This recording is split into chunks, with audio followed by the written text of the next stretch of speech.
and welcome to Snetterton Circuit in Norfolk. This former airfield has undergone a lot of redevelopment over the winter, and today will be the first time that the GT Cup races on the new Snetterton 300 layout. We're here supporting the Lotus Festival, and there's plenty going on around the circuit today, so get ready for some great racing from the GT Cup Championship.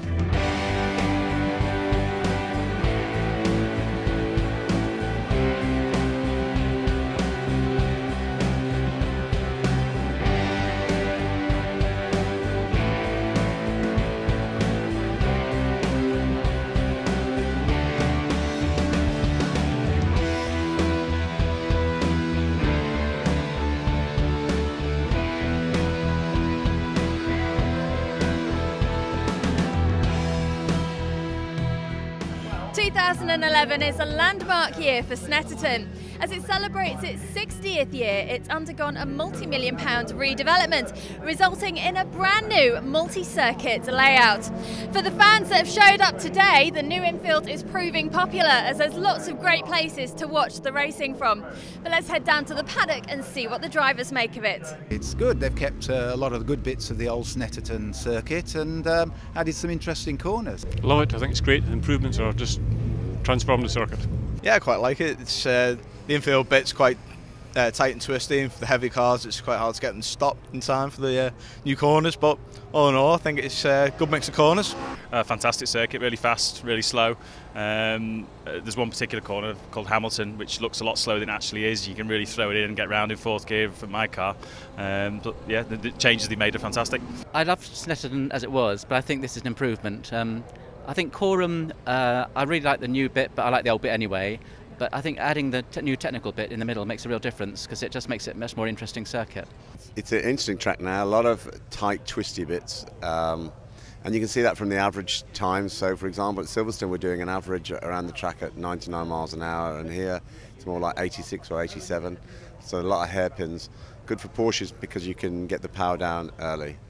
Yeah, quite liking it now. I didn't at first, if I'm honest, because you just don't like change. But no, it's an improvement, really. It makes it for a little bit more exciting racing, I would think. There's more overtaking opportunities, I think, especially on the new infield. Yeah, I like it. I'm starting to warm to it. Well, here we are down on the grid at Snetterton for the first race of the day. We've had two withdrawals, unfortunately. Robert Koenig has had to pull out with a gearbox problem, and Danny Winstanley has had an ECU fault, so they've both withdrawn from the racing today. This has promoted the Morgan of Tom Andrew up into fourth overall on the grid, pole position in Group 2. We've got David Tomlin in the Ferrari. He's starting next to the Morgan there. And then on the front row, well, it's a Ferrari-Porsche standoff. We've got Gary Eastwood in the Ferrari 430, and we've got Andy Ruin in the Porsche 997. I'll hand you straight over to your commentator, Ben Evans. Thanks, Charlie. A wonderful grid and some wonderful sights on the grid, awaiting the first race on the Snetterton 300 circuit for the GT Cup Championship. Not on the grid, but starting the pit lane is Andy Yule, which means they line up like this, with Andy Ruin on pole position and Gary Eastwood alongside him. David Tomlin went up in third, and a great drive from Tom Andrew to line up on the second row. Pete Bamford, very well welcomed him to the GT Cup Championship. Colin Broster always charges, and we've got a great Group 3 battle in prospect as well. Rupert Martin, he could well come up from the back of the grid too. So here they come, rolling start as ever in the GT Cup Championship, and away we go. It's a good start from the Porsche there of Andy Ruin. He makes the jump as they charge up towards Richards for the first time. So it's really leads it in car. David Tomlin across the curbs, slight contact with the Morgan. Tomlin searches for a gear, gets back underway, but he's going to lose position there. So that's Pete Bamford trying to squeeze up the inside into Montreal for the first time. Has Bamford made it stick in the white Ferrari? Yes, he has. Tomlin runs out wide. Pete Morris has got a good view of it. In car with David Tomlin, back on track, but unfortunately down in position. Andy Ruin looking for his fourth victory of the season as he tries to gap Gary Eastwood nice and early in the race. They come out of Palmer, accelerating down towards Agostini, left-hand hairpin. And then in third place it's Tom Andrew, fourth it's Peter Bamford, through Agostini. In car with David Tomlin, who gets very close to the tail of Peter Bamford, and he loses momentum. Look at that, you can see the yellow Ferrari crawling out of Agostini. That's going to give Pete Morris and Michael Simmons possibly the opportunity to challenge Morris and the Porsche, looking to the inside of the Ferrari. Well, another Porsche, that of Andy Ruin, continues to lead the race through Oggies, and all the time just driving away ever so slightly from Gary Eastwood. And well, Gary He always likes to pace himself in the early stages, let the race come to him, but he doesn't want Andy Rowan to get too far up the road on this, the first lap of the race. Onto the Bentley straight, we ride with David Tomlin once more. There's a little bit of fluid there coming out of the rear of Peter Bamford's car. You can just see it kicking off the surface. May get another view in a couple of moments' time. Let's hope it's nothing too serious. Out of Nelson, the race leader, second place, Gary Eastwood. Then still in third, it's Tom Andrew in the Morgan. This is great to see Tom going so well. He also leads the Group 2 runners. Here's Peter Bamford, and yes, look at that. You can see a trail of something coming from the rear of that Ferrari, but it's certainly not slowing him down, and nor is it adversely affecting his grip. Through the much tighter Coram curve now, you can see how it really does close up on the exit in towards Murray's, which used to be the Russell chicane, but they've reprofiled it, and then that gives them a really good run out onto the centre straight and through to complete the first lap of the race. There's Adam Hayes. Car number 9, he currently leads Group 3, so they stream along the centre straight. Well, here's a replay, and that's Colin Broster, who has fairly obviously come into something. That's Adam Hayes, who has gone as well. So action wherever you look around the circuit, and Hayes, as we read you on the action, recovering up through the order. He's trying to go around Rupert Martin there in the Ferrari, and he's actually lost out to Mark Radcliffe in the similar BMW. Sean Winder as well in the Ferrari, looking to pick his way through. And there's Bartley Dougal in the white BMW with Francis Galashan in the mix as well. So dicing wherever you look around the circuit. It's David Tomlin who's just beginning to close in on Gary Eastwood. Bartley Dougal picking his way up through the order. He goes past Adam Hayes. Galashan looks to follow him through as well. That's going to be very tight for Agostini. On the exit they come, and I think the Porsche of Francis Galashan's going to do it.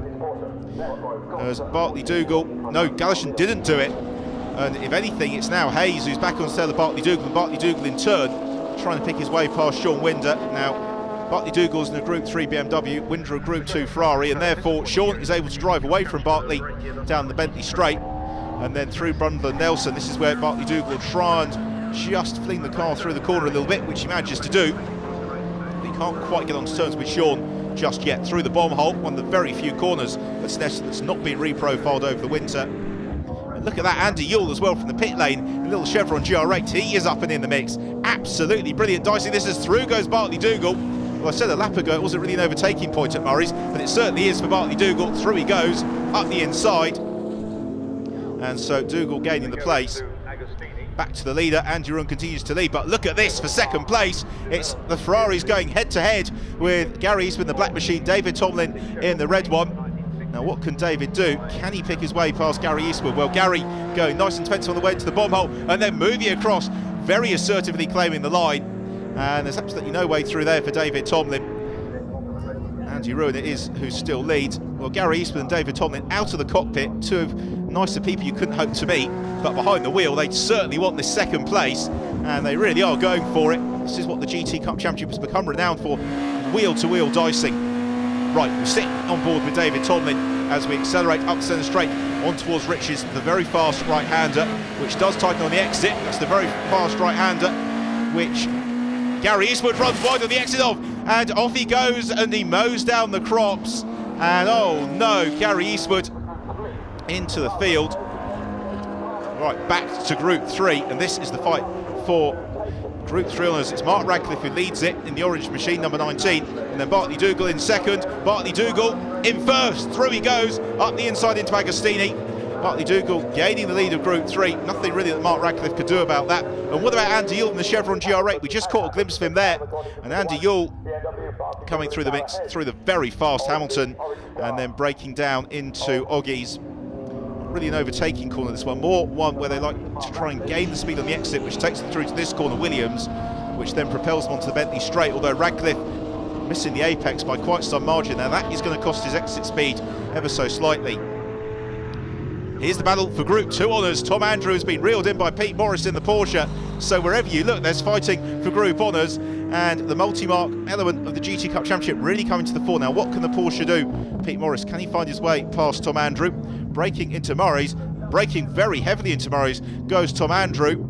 He looks for, and something's gone wrong there for the Morgan. Andrew struggling to get the car out of Murray's. He crawls away from the corner as back to Group 3, and Andy Yule in the Chevron from the pit lane, right on the tail of Bartley Dougal here. Now what can Andy Yule do in towards Coram? The Chevron GR8 about half the height of Bartley Dougal's BMW. And I know the some BMW drivers do struggle to see Andy Yule. not least because Andy is often ducking and weaving behind their tail as Yule tries to get the exit from Morris, which I think he may have done here. Instead he settles into the slipstream behind the BMW up towards Riches, none of which is any concern for this man. It has been a superb drive from Andy Ruin, and he looks well set to claim his 4th victory of the 2011 season. Through Coram he comes for the final time, and then just Murray's to negotiate. Back to the Group 3 fight though, and Bartley Dougal continues to hold Andy Yule at bay. Out of Nelson Fartime, and Yule slows. Andy Yule is slowing. What a disaster if the Chevron driver is going to be passed by Mark Radcliffe as Ruin takes the win. So Andy Ruin winning the first race of the weekend in the GT Cup Championship. 2nd place going to David Tomlin. And then into 3rd place it was Pete Morris, with Peter Bamford in 4th. Absolutely fantastic fight. Bartley Dougal coming home in 7th and claiming Group 3 honours. So in terms of the group podiums, well, Group 1 it's the race winner Andy Ruin from David Tomlin, and a well-deserved 3rd Peter Bamford. Group 2 Pete Morris from Tom Andrew, and well done to Sean Winter in 3rd. And then Group 3 it was Bartley Dougal under sustained pressure at the end, and then Mark Radcliffe in 2nd. Adam Hayes recovers to 3rd. Well, huge crowd here to support the GT Cup Championship and giving the drivers a very well-deserved round of applause. It's been a fantastic race, and smiles all around on the podium. Congratulations, Andy, another win. Snetterton's becoming quite a good track for you, isn't it? Yeah, this is my 3rd win here, albeit since my last win, of course, they've changed it quite radically, and it's a lot longer and a little bit more exciting. Suits the Porsches because there's a lot of sharp corners, and Porsche seem to be good at getting the rubber down to get out of the corner. Well, Pete, great to see you back in the GT Cup, and what a way to start with a win in Group 2. Congratulations. Yeah, I've been doing the Porsche Club in a 968, so to come back to Mark's GT Cup in a 996 with Paul Winter's car, it was. I was a bit nervous at the qualifying, and I managed to put it 2nd on pole in the class, and it all came back to me. It's probably like swimming, like you don't forget how to do it. So it's been 2.5 years since I've been in a 996, and so much fun. So it looks like I better do a few more rounds now. I'm up with the championship points. Another Group 3 win for you. Quite a battle with the Chevron until the last lap. Yes, 3rd last corner, the last lap. You know, I think he lost drive. He was all over me towards the end, but managed to keep him behind, and then something happened to him. I don't know. Bad luck, Andy. Well, after a dramatic race 1, some of the teams down here in the paddock have more to do than just changing tyres. Join us in just a few minutes when these cars will be repaired for race 2.